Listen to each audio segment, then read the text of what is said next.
Live from their living rooms, it's The Director's Chair with Stanton Welch.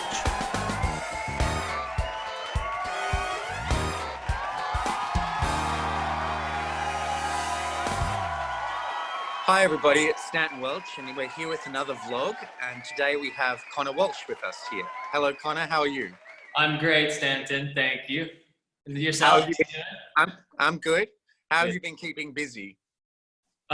Well, just like you, I just got a puppy, so that's been keeping me very busy. It's a 10-week-old dog, but besides that, I've been trying to stay in shape by taking classes and doing lots of little video projects, both with the ballet and some other friends from across the globe, which is a fun way to connect. And unfortunately, reading the news. Yeah. Not a fun activity. Yeah. Oh my gosh. So Connor, let's just start at the beginning. Can you tell people where are you from, and what was the thing that made you decide that ballet was going to be your path? Sure. Well, I'm from the Washington, D.C. area. I was born in Virginia, grew up in Maryland, and my mother had a great dance school there. She was really wonderful at putting on her own productions. She was a choreographer. So I grew up around it. I didn't didn't take to it immediately. But, one day there was another guy in class and she asked me to kind of just come keep him company. And, next thing you know, I was off to summer camps, and then I had teachers trying to rope me in to take it more seriously. And at first it was the social component. I loved being in the studio with friends, just like any sport or something, being around with everybody. But as I grew older, it was just a combination of so many things I loved. I did some acting when I was younger. So it fed that sort of element of something I like to do. It was athletic. I liked sports. It was, and then it added a music element, which made me so happy. And so then the rest is sort of history. The more I learned about it, the more it became my love and my passion, It quickly went, every year it got more and more and more serious. And so still to this day, the more I know and the more I learn, the more I want to learn more and the more I love it. Was it always ballet, or was there some other kind of dance in the beginning as well? Yeah, when I started, it was a bit of everything. Ballet has always been the primary focus. My mother's performances used a wide variety of vocabulary. She was trained at the Martha Graham School and had put on a lot of her own shows. I guess in the 70s in New York, she had her own little company with some friends. And so she had a varied background, but she had a ballet school. So we were exposed to lots of different things. I took some jazz classes. I took maybe a couple tap classes, wasn't very good at that. But around 12, 13 is when ballet became the primary focus. That's when I started to go to Kirov Academy of Ballet in DC, and we went hyper-focused Russian training ballet, strict ballet. But I really appreciate I think every kid should start with multiple styles before they focus in. I just think it's so helpful, especially in a company these days, right? I mean, you have to be versatile. Before you get embarrassed. Yeah, exactly. I mean, right? Learn how to try new things at a young age. Don't wait until you're 20 and shy, right? So then you came to Houston Ballet Academy. So can you talk a little bit about that and about the graduation experience from there? Yeah, well, Houston had a reputation for having a stellar men's program. So that was a draw, and sure enough, it did. There was more men in the men's classes than I even knew did ballet. I was just amazed. And so they could also do pas de deux classes and practice pas de deux work to a level that no other school could do. So it wasn't to me just that it was a great men's school. It was what they could do because they had so many strong men, the rep that they could teach. And so then I spent 3 years there working with Clara Cravey and Steve Roulet, and of course, Claudia Munoz, who was such a close mentor of mine. And, then I joined the company straight from there. That was right around the time when you took over your directorship. Was my last year in the school. And so, yeah, almost 20 years later, here we are. Yeah. I remember your graduation performance because it was Yeah. a time to dance. Yeah. Yeah, that's right. And I danced a little bit with Jessica Collado, which I remember that. And Christopher Kuma. Yeah, sure thing. Yeah. So it was good. And it was at the, we did it at the Cullen. Yeah. I mean, I loved it. And we also did the program with the Moores Opera House, with the University of Houston, where we got to work with an orchestra. I mean, there was just so many experiences when I came to the school here that were unlike anything I had had in any other school, you know, that I could go to see shows at a company, you know, that we were connected to a company. Every school I had gone to prior to that was just, I was with kids. And here I got to watch professionals. We got to be choreographed on so much more than any other school. Students were choreographing. We were collaborating with orchestras. I mean, the amount of new experiences that I was exposed to from like 15 to 18 was a huge eye-opener. And I think is sort of responsible for me sticking with this as a career, because up until then, I loved it, but it was still a hobby, if you know what I mean. I didn't know if that was going to be my career choice, my lifelong passion. But the exposure that I got here definitely made it very certain, a clear path for me. And then when a dancer leaves the school and that kind of intensity, and then you join the company for the first time, it's a very different landscape, right? Could you talk a little bit about that? What do young dancers need to know about that transition from being in the top, the elite of the school, to being the grunts of the company? Sure. I mean, what was fun about when I joined the company was a time of change. You were bringing a new rep and new staff was coming in and out. So I did feel I was a little bit at an advantage that there was so much new things happening that it kind of helped me feel like I wasn't completely lost, right? Like everyone was experiencing new things together.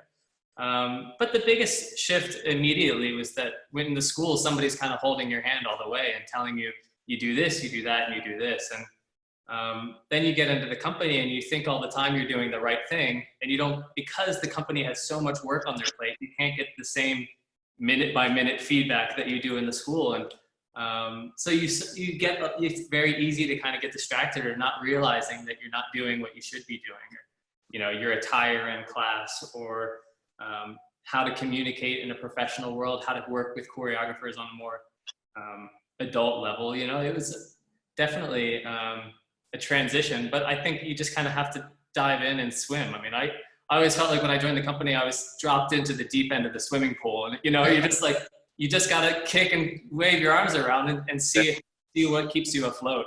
But if you stay still too long. So when you joined the company, is there a role or a moment where you thought, wow, I'm getting to do this role, or this is such a big deal, or one of those really landmarks in your career where you look back on and think that was super exciting, that was a real trigger? Yeah, I mean, it's interesting because every year I'm in the company, the years sort of blend together. So I definitely have landmarks. I have to go look back and say what actually was first, because things stand out to me, but then I'd be like, oh, that could have been my 4th year in the company. But I know for me, Nutcracker is that oftentimes the dancers get new opportunities. So that really stands out to me, of being, you know, trying to be a prince, and trying to, the way the ballet is structured is that there's this pinnacle, this climax that is the Grand Pas de Deux. And I remember the pressure of that, and feeling like, oh my gosh, all these dances are leading to this dance that is had so much importance. But also early in my career, I also got to do Giselle in Swan Lake, which really stood out. I remember my first Giselle was on tour, and that was also a terrifying experience. But probably more than, you know, it's funny, more than anything, probably my first opportunity was probably when I was third cast Menenius, my first year. And I remember I was working with Jessica Collado, and we were classmates, so that gave us an element of comfort. And we were just so hungry, and it was just like, I just remember that being a kind of like a turning point of being like, no, let's, like, how to put the grip in between your teeth and go for something. So that was probably, for me personally, was a turning point in my experience, as far as like how to get things done, how to self-motivate, how to, you know, swim with the big boys, if you know what I mean. And it really helped to kind of have a friend and a buddy that we were working together and pushing each other and not being afraid of that. So. Well, it's kind of charming because she said the same thing. She, that's funny. I No, remember it. we often talk about that memory. Like that was such a, that's what like when we started to figure out like how this works. You know, I remember I got to learn lots of things prior to that and was in the room for a lot of great things. But that was where it felt like it started to click in for me about how a dancer needs to approach their work and work in the studio and how to be an understudy and get attention and try and get the part. And then the next year, things started to progress for us. And so can you think of, I think all dancers have this experience where you have 10 minutes and you're on in something, or you have to learn the other side of a dance and be on, or maybe it's even a few days, but it's a huge, huge role. What was something in your career that you really think back on and that was a throwing on moment? Well, I remember when I was in the second company and I was understudying Divergence. And we were just broad understudies and we had to learn both sides of this finale where there's cannons and the dancers crisscross. Yes. Like it was a puzzle for us. And there was, you know, a couple of us in the school trying to learn it, or the second company. And that was, and of course you're like, okay, I'm going to focus on this. And then you get put in and of course it's the other one. So I remember that sort of being an eye-opener of being, you know, maybe it wasn't on stage. I never did a show of it. You know, somebody wasn't called out, so I had to go in. But sure, it sure felt like a show, if you know what I mean. Yeah.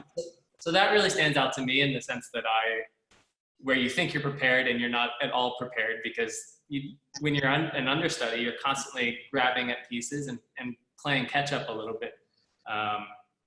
So let's go with that one, yeah. Divergence in HP too, wow. I mean, that is a very complex dance, so I understand the fear of that. So let's talk about created roles, because we would have been performing Romeo and Juliet around now. And I think that it is a role that was made on you, and I think you were very special in the role. Could you talk about what that experience was like and how you crafted him, or how the Romeo is different from other Romeos? Sure. Well, there's elements of the ballet that are structured slightly differently when we appear, when we don't, what scenes we're a part of. But I think we all are kind of coming from a similar place, right? We all, you know, read the play, we all do our homework and look at other productions. So I think when I come into the studio personally to work with, you know, somebody like yourself on a big ballet like that, I'm not necessarily trying to interject too much. I'm trying to be a sponge in the first place, right? And take as much as I can that you or the choreographer puts out there. You know, what are they looking for? And then I start to see where there's maybe gaps or little spaces for interpretation. And then I start to try and connect those spaces with my own ideas and my own interpretation. And then I'll start to feel something go on a tangent, and then maybe I'll be like, oh, like choreographers will ask for consistencies, and you know, oh no, they really want this, okay, you know. So I always feel it's a lot of like just awareness, because a lot of us are studying. We're all sort of coming from the same place, but it's what's happening in the room and responding to what's happening in the room in a creative process that I find is most important. And you know, that's a lesson that I've had to learn, is that when a choreographer is creating, how present you have to be. Yeah. Because when a choreographer comes, and if you know, there's been times where I haven't been in that hour, been super present, and then it's been a wasted hour for not just myself, but for the choreographer, because we're not able to progress or grow something. So that awareness and that presence to try and absorb as much as I can, and also be aware of when there is opportunities to bring something else or bring something to the table, rather than just, here's what I think, you know. I have to, it is, you know, you have to listen to the director of the production and try and see where the space is for interpretation. Well, I think, you know, also you have many characters that you are having created, from Sola to the Shepherd to Romeo. You don't want them to be similar. Yeah. So you have to allow yourself to branch out. Yeah. I always feel like in the beginning, I always feel you want to take your time a little bit, which is hard because the choreographer wants to see it right away. But then you don't want to just go into your usual thing. Like there's certain things that are in your body and that are comfortable. And it like takes some time to kind of try new things and develop new physical styles and things like that.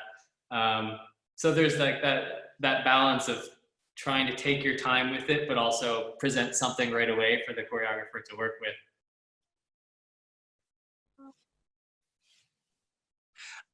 So then there must be a difference between creating Romeo and Solar, where you have a visual image of what it might be, and the Shepherd and Thurston from Marie, where there is no visual record. Is that different? Oh, totally. I mean, when we're doing Romeo, it's still hard to not, like even now in this production, I still visualize my favorite Romeos that I've ever seen. You know, the way they move through space, it's hard to not try and embody my icons, you know, of dance. What's great about working with something like Marie or Sylvia is that you do feel maybe a bit more a part of the creative process, because both the choreographer and yourself have not seen this character before, have not seen that physical movement before. So I think that that's really rewarding and special to be a part of those sorts of processes. So is there a role or a moment on stage where you had like a really, where you leave your body and you're completely that character and you're sobbing or looking at someone and forget that you're not there? Is there a moment that you think of where there was a very special connection like that with the audience or another dancer or just yourself? Yeah.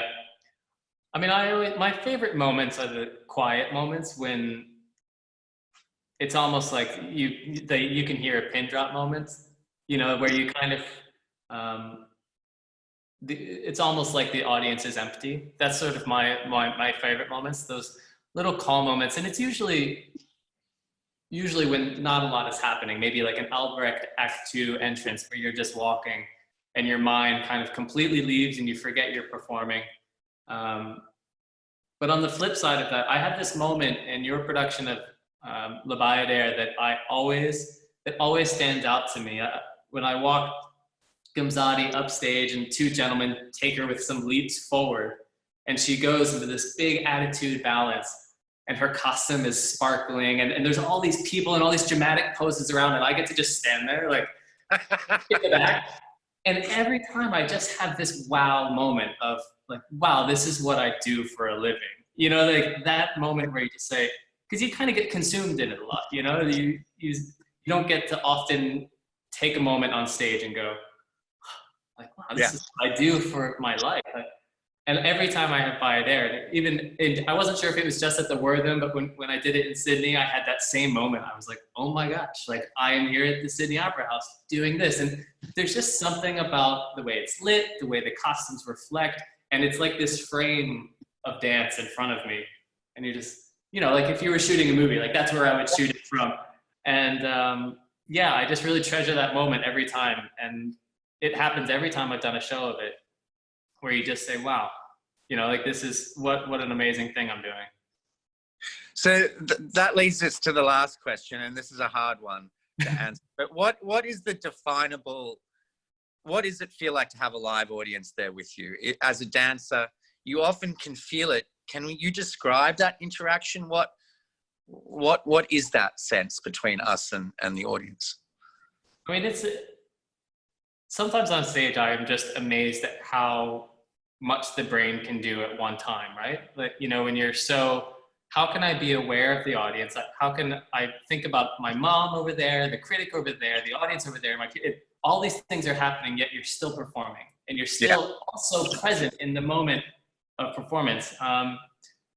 So that's often something I think about, like, how are we doing this? And these things also enter my mind, right? Because we're human, right? But it's amazing. But I think for me, when I watch dance, and one of my favorite parts on stage is when when somebody's not performing at me, but it's like I'm looking into a world where I feel like I'm just the wallpaper in the room, that sort of moment. And that's my favorite moments as a performer, is when I feel like I'm not performing, but there is that space, that dark space is just your thoughts that are kind of happening, and you're projecting out there, but that space is not necessarily a person that you're performing and performing at. You are just putting your thoughts like into this dark space. Those are the shows that I find the most magical, when I just feel like I'm watching somebody exist, or somebody think, or somebody move. And you feel that as a dancer with them, you can feel that. Yeah, I can just feel like, well, at least in my imagination, my thoughts and my feelings go out into that negative space that's in between us. And I hope that they can absorb it. You know, that's sort of what I hope is. I feel sometimes when I'm looking for people, then I'm like, no, you're trying too hard. You're thinking too much. Ballet teaches us how to use space, so that should be part of our natural physicality.